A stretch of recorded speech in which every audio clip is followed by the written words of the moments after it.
Olá pessoal, eu sou Jaqueline, esse é o canal Estante Alada e hoje eu estou de volta para falar sobre as minhas melhores leituras do ano de 2020. O ano de 2020 foi um ano muito difícil, eu acredito que para todo mundo, para mim também foi, mas pelo menos em termos de leituras foi bom, foi muito bom, porque eu li bastante coisa boa, eu li muitos livros, eu acredito que mais de 100 livros, é claro que contos, livros infantis, isso tudo ajuda no somatório, mas em termos gerais, em termos de qualidade, eu li muita coisa boa. Então hoje eu vou falar sobre os melhores livros de ficção, depois eu vou fazer um vídeo dos melhores livros não ficção, tá bom? Vou pedir para você deixar aqui embaixo também os melhores livros que vocês leram no ano. Eu acredito que compartilhar leitura é sempre muito bem-vindo, né? Eu gosto muito de fazer esse vídeo, gosto muito de assistir, tirei ótimas recomendações de vídeos assim, e também pego muitas recomendações de vocês, então vamos compartilhar leituras. Antes de começar, eu vou pedir para você dar o seu joinha, se inscrever no canal caso ainda não seja inscrito, ativar as notificações do sininho aqui embaixo, me seguir no Instagram, se gostar do vídeo também compartilhar, isso tudo ajuda na divulgação do canal, tá bom? E todos os livros que eu citar vão ter links aqui embaixo que direcionam para a Amazon, caso você queira adquirir qualquer um deles ou qualquer outro sem nenhum outro custo adicional. E lembrando também que nenhum desses livros estão em ordem de gosto, né? O que eu gostei mais ou o que gostei menos. Aliás, os 3 primeiros estão em ordem sim, eles estão em ordem sim, e eu vou falar pra vocês qual que é o terceiro, qual que é o segundo, qual que é o primeiro. Então eu vou logo começar com 2 livros que eu li no Kindle, e infelizmente eu não tenho o livro físico, né, infelizmente, porque são ótimos livros. O primeiro deles, que eu vou mostrar pra vocês, foi o livro Uma Vida em Segredo, do Altran Dourado. Foi um dos primeiros livros que eu li durante o ano, no começo do ano, né, foi o primeiro livro que eu li Foi o primeiro livro que eu li no começo do ano de 2020. E esse livro aqui vai contar a história da Biela. A Biela é aquela moça típica do interior, de fazenda. A mãe dela já tinha falecido e logo depois o pai dela faleceu, então ela herdou um bom dinheiro, só que ela tá sozinha e o primo dela resolve pegar ela e levar para a família dela, levar para morar na casa da família dele. E ela se sente meio deslocada ali, embora ela seja muito rica, ela gosta de coisas simples, de uma vida mais pacata. Ela é uma moça muito calada, muito na dela, não vive luxo, ela não perde a essência dela em nenhum momento. Então isso é muito legal, o livro é todo linear, não tem altos e baixos. Eu acho que a beleza do livro tá aí e eu gostei muito. Embora o Altran Dourado não seja um livro muito comentado aqui no Booktuber, mas ele é um autor muito famoso, já ganhou o Prêmio Jabuti, Prêmio Camões, enfim, eu acho que vale a pena conhecer as obras dele. Eu quero conhecer outras coisas dele e esse livro aqui eu super recomendo. Ah, tem outro livro aqui no Kindle também que eu quero falar com vocês. Esse aqui eu acredito que muita gente já conheça, né? É um livro bem famoso aí, que é O Médico e o Monstro, do Robert Louis Stevenson. Mas foi uma grata surpresa para mim, porque eu ainda não tinha lido. Vai contar a história de um doutor, um médico, né, que vive lá trancafiado no seu laboratório e tem um monstro à solta rondando aquilo ali. O amigo dele, um advogado, fica muito preocupado e começa a perguntar para ele o que está acontecendo. Começa a rondar ali também para descobrir o que é que está acontecendo. É um livro que mostra a dualidade entre o bem e o mal. É um livro muito interessante, bem curtinho. Acredito que uma novelinha, né, e vale a pena conhecer. Esse ano também eu li um outro livro dele que foi O Ladrão de Cadáveres, muito bom também, mas eu gostei mais de O Médico e o Monstro.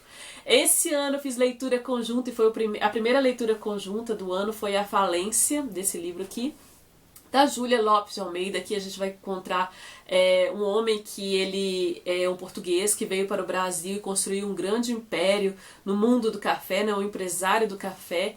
E ele construiu a sua família ali em meio a muita ostentação, uma casa luxuosa que dava festas, muita ostentação mesmo, só que há um conflito ali que acontece, algumas coisas que meio que atrapalham aquela vidinha deles lá. Muito, muito bom, uma autora que agora está sendo mais reconhecida, infelizmente, né, deveria ter sido reconhecida antes, mas muito boa. Conheço as obras da Júlia Lopes de Almeida, também li outros livros dela esse ano, mas sem dúvida esse aqui foi o melhor. Também li Romeu e Julieta, que está nessa minha edição aqui do Shakespeare, né, de tragédias. E Romeu e Julieta era um livro que eu já conhecia a história por meio de filme, por meio de desenhos, mas foi muito boa a leitura, eu queria conhecer a leitura, a peça, né, e eu amei. Eu acho que Romeu e Julieta foi uma das leituras mais agradáveis que eu li esse ano, super recomendo a leitura.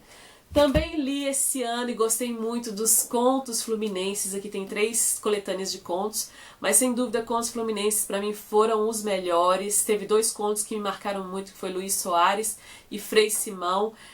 E os outros também gostei muito, um ou outro que foi mais ou menos, mas em termos gerais eu amei. Eu li muita coisa do Machado de Assis esse ano, eu li Isaú Jacó, li Memorial de Aires, mas sem dúvida Contos Fluminenses para mim foram os melhores que eu li esse ano.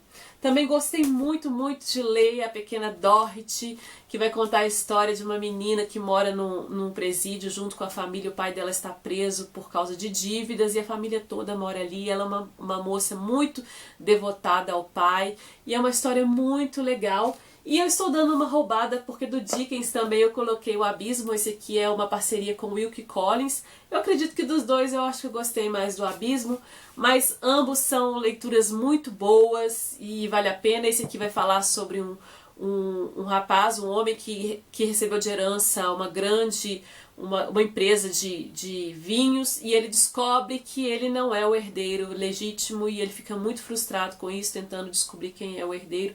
Muito bom, entre outros acontecimentos da história, né? Muito bom, todos dois, super recomendo. Um outro livro também que eu gostei muito foi Um Pequeno Herói, do Fyodor Dostoiévski. Aqui vai contar a história de um garotinho que vai passar umas férias de verão numa casa do interior da Rússia. Ali tem uma alta sociedade e ele é um garoto de 11 anos, mas ele se apaixona por uma mulher casada, muito mais velha. E ela percebe isso e fica zombando dele, ele se sente meio constrangido. E é muito fofa a história, eu amei, eu acho que é um bom começo para quem quiser ler Dostoiévski. Uma novelinha bem curtinha e eu gostei muito mesmo. O outro livro que eu também gostei muito e super recomendo aqui é Meu Pequeno País, do Gael Faye, que vai contar a história do Gabriel. O Gabriel é um garoto que mora no Burundi, que é um país do lado de Ruanda. A mãe dele é ruandesa, o pai é francês. E ele mora num bairro de classe média alta. E só que ele vive ali com a família, o pai meio que separa da mãe e ele vive ali com os amigos e no meio disso tudo estoura a Guerra Civil da Ruanda em 1994 e isso afeta muito o Burundi e todos que moram ali. É um livro muito interessante, né, em termos histórico para conhecer um pouco mais do que aconteceu em Ruanda e eu gostei muito, super recomendo essa leitura. O outro livro que eu super recomendo aqui foi uma grata surpresa, foi o Frankenstein, da autora Mary Shelley, que vai ter aquele embate entre o monstro, o criador e a criatura. O Frankenstein cria um monstro, vou dizer entre aspas, porque aqui a gente não sabe quem que é o verdadeiro monstro. Ele meio que cria ele e solta no mundo. E esse monstro tem muitos conflitos internos, é um livro muito interessante. Eu sei que não é um livro que todo mundo gosta, mas para mim esse livro falou muito. Recomendo a leitura aí para quem ainda não conhece. Um outro livro que eu apaixonei foi o Cazuza, do Viriato Correia. Para quem não sabe, Viriato Correia foi um membro da Academia Brasileira de Letras. E aqui ele conta a história do Cazuza, que mora no interior do Maranhão no final do século XIX. E lá ele tem o sonho de ir para a escola, só que quando ele chega na escola ele descobre que não é nada daquilo. O professor é muito autoritário, muito rígido, bate nas crianças e ele meio que decepciona. Mas aqui tem todo um convívio familiar, um convívio entre os amigos, coisa de interior. É uma fofura, aquele livro para aquecer o coração. Super recomendo, foi uma ótima leitura. Agora os 3 primeiros... Em terceiro lugar eu coloquei O Conde de Monte Cristo, um livro maravilhoso. Eu acho que todo mundo que já leu recomenda. É um livro que mostra as 1000 faces de um homem. Eu acho que a gente não deve falar muito, eu acho que você tem que ler sem saber de nada, porque é uma baita de uma surpresa. Não se surpreenda se você pegar o livro e ver que esse tantão de página, porque flui muito bem. Eu achei uma leitura maravilhosa. Em segundo lugar, porque tem dúvida desses 3, pode ser que amanhã eu mude, mas hoje aquele é terceiro. Em segundo lugar está o Oblomov. Aqui vai contar a história de um grande dono de terras que mora na cidade. Ele não sabe o que acontece nas terras dele, ele não visita. Ele é um homem preguiçoso, o Oblomov é um homem preguiçoso. Ele tem preguiça de saber o que está acontecendo, de como administrar. Se alguém estiver roubando ele, ele nem sabe. mas ele é um homem de bom coração e algumas pessoas exploram dele, e ele tem uma vida meio tranquila, ele gosta de viver na preguiça, dormir até tarde, essas coisas. É um livro super interessante, também é um livro extenso, mas é um livro muito fluido, não se espante, você pega o livro e lê numa tacada só, literatura russa de melhor qualidade. Eu apaixonei por essa história. E em primeiro lugar não poderia deixar de ser esse, eu acho que esse foi o que eu mais gostei mesmo, foi a minha última leitura do ano, que foi Os Buddenbrook, do Thomas Mann. Aqui ele vai contar a história de uma família que, na verdade, eu acho que tem três personagens principais, que são os irmãos, o Christian, o Tomás e a Toni. Sempre está alternando, falando sobre um e sobre o outro, e os filhos dele também, e os pais também, são 4 gerações de família. Mas também é uma história linear, você não vai encontrar altos e baixos, é um livro sem grandes surpresas, sem grandes acontecimentos, é uma história de cotidiano de família.